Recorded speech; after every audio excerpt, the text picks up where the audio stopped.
Everyone, Brian here from Vintage Classic Specialist. Happy Tuesday, everyone. It is time for another episode of Day in the Life of Vintage Classic Specialist. So why don't we start with this guy here, this green, Java Green 67 Beetle. This is what Rafa worked on today. As you can see, if you follow the channel, it looks quite a bit more like a car than it did yesterday. That is because a good portion of Rafa's day was spent putting the fenders and fender beading on. And so let me just walk around so we can absorb this, because man, this color, it's so beautiful. And the paint job, if I do say so myself, my painter knocked it out of the park as he usually does, but I think this is the best paint job we've done yet. Anyway, so yeah, all four fenders went on. The fender beading on all four fenders went on. And the hood seal went on. Let's see here, what else? The decklid seal went on, and the engine compartment sound mat went in. Firewall sound mat went in. So that's kind of a big deal too, because we're really starting to look like something back here. Of course, there's no chassis under it yet, so there's a big gaping hole under the car, but yeah, any day now we should be getting its brand newified chassis from Washburn's Metal, and then we'll probably go ahead and put the chassis and body together pretty quick, because in the meantime we're gonna have to essentially be like storing two cars, which in our tiny little shop here, and keep in mind too, there's a couple of cars outside. Yeah, storing two cars for the price of one, so to speak, not something we like to do too much of. So yeah, we'll probably go ahead and stick the body and chassis together in pretty short order. If space were unlimited, we would probably build out the chassis all the way with front and rear suspension, transmission, maybe even motor and stuff like that, and then go ahead and plop the body on it. But again, our space being somewhat limited, we'll probably put the body on the chassis without really doing too much assembly on the chassis itself. And then we can push this car into a spot, probably that spot right there, where a car can live for a while and not be in anything's way. So yeah, it'll probably go there. The Baja Bug, I need to drive it some more, and it's probably going to be ready to leave here pretty soon. But yeah, I think 67, once its chassis comes in, it's probably going to go right there, and it can sit there sort of undisturbed for a while, as far as us not having to necessarily move it. And then we'll start, or continue, I should say, the build from there. But yes, I believe those are the major things that happened today. So, some little stuff here too. You put the little plugs in the apron, put in the little, I don't even know what you call this thing. It's like a cup, 67 only little cup there, where the latch catch goes, which is the little bar across here that the latch on the underside of the hood catches on. So yeah, pretty big progress on this pup today, guys. So that was Rafa's day. My day, I more or less started my day off driving the, I almost said 60 something, 74 Beetle. Here, let's walk outside for a second. It's so bright. Yeah, so pretty much started the day taking this pup for a spin, and that would be its first real official road test. I did capture a video of it, so I will try and post that up a little bit later, but the car did great.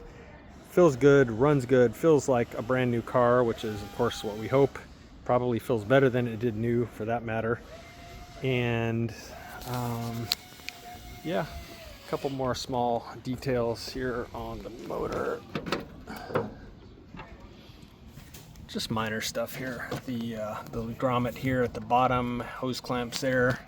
Remember, if I showed you guys, we finally got the clips that we were missing for the airbox and had all those gold anodized. Before, I think there was only two on here, we were missing two. So we have all four now. They're all gold anodized, or not gold anodized, I guess gold zinc technically.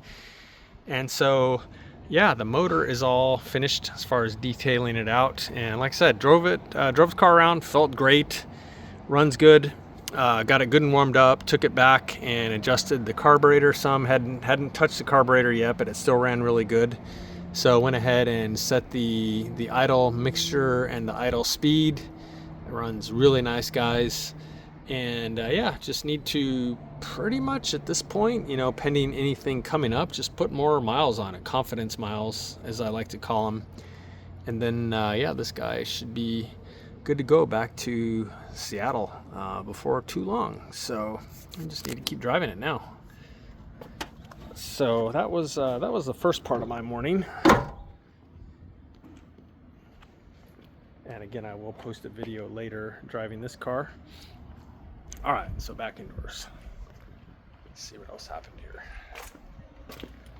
Okay, so I did also work on this one a little bit this morning.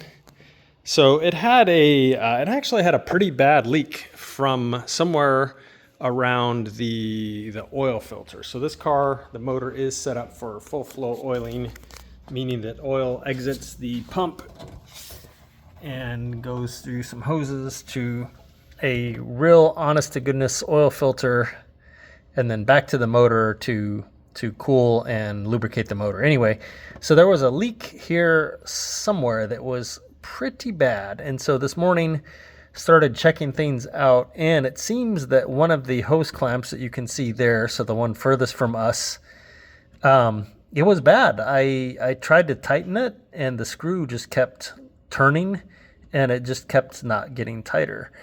I feel like these were pretty good brand hose clamps too. I think I got them from AutoZone and I've never had any issues with them before. However, as we see over and over again, quality control with a lot of parts can sometimes be an issue.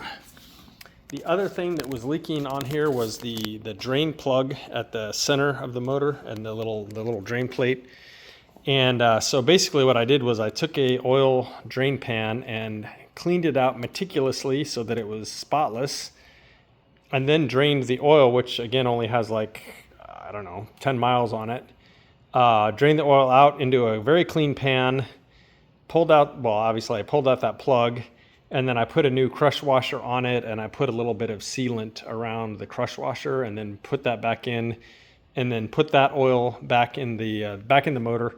So hopefully that takes care of that. So yeah, I had a little leak at the drain plug, and then a not so little leak at that hose. I don't remember if it's the one, I think that was the one exiting the filter and going back to the motor. So yeah, hopefully that takes care of those annoying oil leaks. And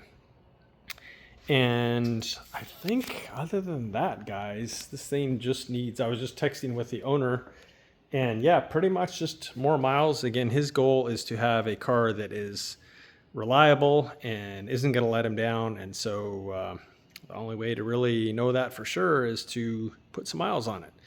So I will probably be trying to take this thing for a spin, maybe like most days, most mornings this week, and probably take it on increasingly long ones and go a few exits on the freeway just to, you know, see how the car does on the freeway and stuff like that.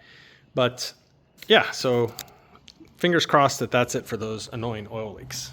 So did that today too.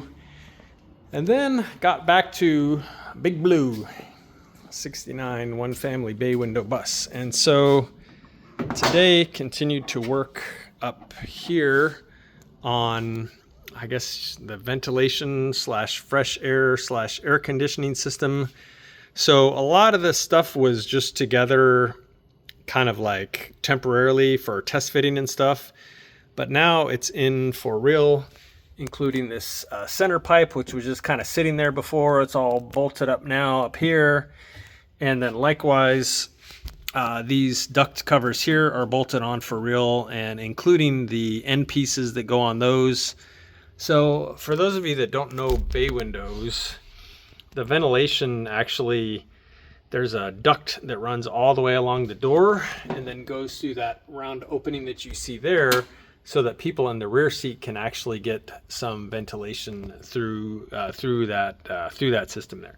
So the air conditioning isn't really set up to blow through there. It's going to blow through these two vents here, which were added on, and then it'll blow through these vents here on the side. So sadly, for the people in the back seat, they're not going to get any air conditioning blowing through these vents here. However, they will be able to get fresh air as per usual here. How these buses are sort of plumbed as far as their air system. But yeah, so those are in for real now. And then the other thing is I pulled out the evaporator because that goes in a little bit later in the process. So now that these are in, the next thing to go in is actually the glove box itself. And so you can see it there. You have to trim it for these cars. So I've already done that. Or for these cars with air conditioning, you have to shorten the glove box in this direction by, it's not much, it's like 3/4 of an inch to make room for all the big hoses and stuff running back there. So that's already been shortened. Right now it's just kind of sitting there for test fitting purposes. Probably in the morning I will go ahead and finish putting that in, as well as its cover and stuff like that, and then that'll be all in for real. And then I also started putting the steering together finally. So the steering shaft here is attached to the coupler at the bottom, and as you can see, this bottom cover plate is in, the little plastic bushing's in, the tube itself is in. This is just sitting here right now because I don't seem to have the central part of the ignition system here, so I need to hunt one of those down. I think it was missing on this car when it came in. So I need to hunt one of those down, and then this can go together the rest of the way and then go on. And here's the rest of the parts for that.